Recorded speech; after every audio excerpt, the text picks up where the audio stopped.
আসসালামু আলাইকুম। তুরস্কের ইস্তাম্বুল থেকে আপনাদের সাথে আছি আমি সরওয়ার আলম। আজকের লাইভে আমরা ইরান এবং মধ্যপ্রাচ্য, মার্কিন যুক্তরাষ্ট্র আর ইসরায়েল এই যুদ্ধটাকে ভিন্ন দুটো অ্যাঙ্গেল থেকে দেখব। যে ভিন্ন দুটো অ্যাঙ্গেল এর আগে আপনাদের সামনে কেউ নিয়ে আসে নাই। তবে সর্বশেষ যুদ্ধের আপডেট দিয়েই শুরু করব। আর আমাদের দর্শকদের কাছ থেকে আমাদের প্রতি বিশাল একটা প্রত্যাশা আছে যে আমরা মানচিত্রের উপরে একটা ভিডিও যেন তাদেরকে দেখাই। মানচিত্রের উপর ভিডিওটা আজকে করতে চেয়েছিলাম, কিন্তু সেই লাইভটা এখন না করে দিনের বেলা করব। দুপুরের দিকে বা বিকেলের দিকে পরবর্তী যে লাইভটা আসবো সেখানে সেই লাইভে আমরা মানচিত্র নিয়েও আলোচনা করব। তবে আজকে অনেক গুরুত্বপূর্ণ একটা বিষয় নিয়ে আলোচনা করব, যেটা যদি এক লাইনে বলি সেটা হচ্ছে ইরান যদি চায় একটা বুলেটও খরচ না করে পুরো মধ্যপ্রাচ্যে বিজয় লাভ করতে পারে। কিভাবে আজকে দেখাবো ম্যাপে। তবে সর্বশেষ যুদ্ধের আপডেট, ইরান এবং ইসরায়েলের মধ্যে হামলা পাল্টা হামলা হচ্ছে। কিছুক্ষণ আগে ইরানও ইসরায়েলের দিকে তেল আবিবকে লক্ষ্য করে মিসাইল নিক্ষেপ করেছে। আবার আমেরিকা আর ইসরায়েলও ইরানের রাজধানী তেহরানে মিসাইল নিক্ষেপ করেছে। এই মিসাইল নিক্ষেপ, পাল্টাপাল্টি আক্রমণগুলো, ব্যালিস্টিক মিসাইল আক্রমণ, এগুলো চলছে। এর মধ্যে ইরানের যুদ্ধজাহাজ ডুবিয়ে দিয়েছে আমেরিকা।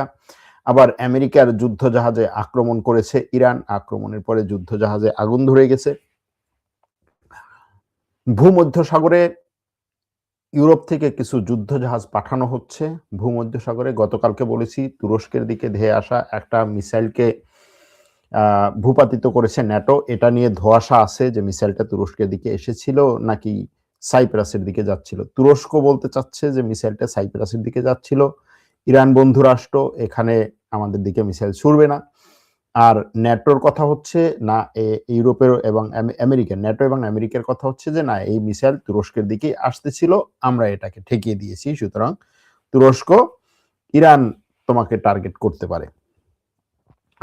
এখন এখানে প্রশ্ন যেটা সামনে আসে সেটা হচ্ছে যে তুরস্ক এই যুদ্ধে জড়াবে কিনা। তুরস্কের এই যুদ্ধে জড়ানোর জন্য তিনটা শর্ত আছে, বা তিনটা ঘটনা যদি ঘটে তাহলে তুরস্ক এই যুদ্ধে জড়াবে। এক, তুরস্ককে যদি সরাসরি টার্গেট করা হয়।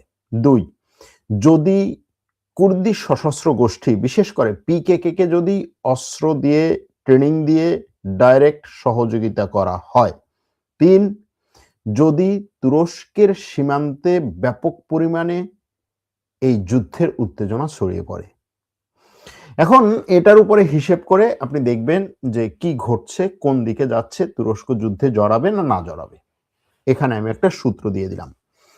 এবারে আসি সর্বশেষ যে ঘটনাগুলো, সেই ঘটনাগুলোর মধ্যে আমরা একটা ভিডিও শেয়ার করেছি যে তেহরানে আসলে কি ঘটছে, তেহরানের মধ্যে কি ঘটছে, সাধারণ মানুষের জীবন কেমন, সাধারণ মানুষ আসলেই রাস্তায় নামছে কিনা। যেমন ধরুন কিছুদিন আগে, 2-3 দিন আগে দুবাই থেকে যে ভিডিওগুলো শেয়ার করা হয়েছিল, আমরাও করেছিলাম যে দুবাইয়ের রাস্তাঘাট একেবারে খালি, রাস্তাঘাটে কোনো মানুষজন নাই, গাড়ি ঘোড়া নাই। দুবাই মানে হচ্ছে গাড়ি ঘোড়ার একটা ইয়া থাকে যে ব্যাপক পরিমাণে গাড়ি চলে রাস্তাঘাটে, নাই। কাতারের অবস্থাও প্রায় সেই একই রকম।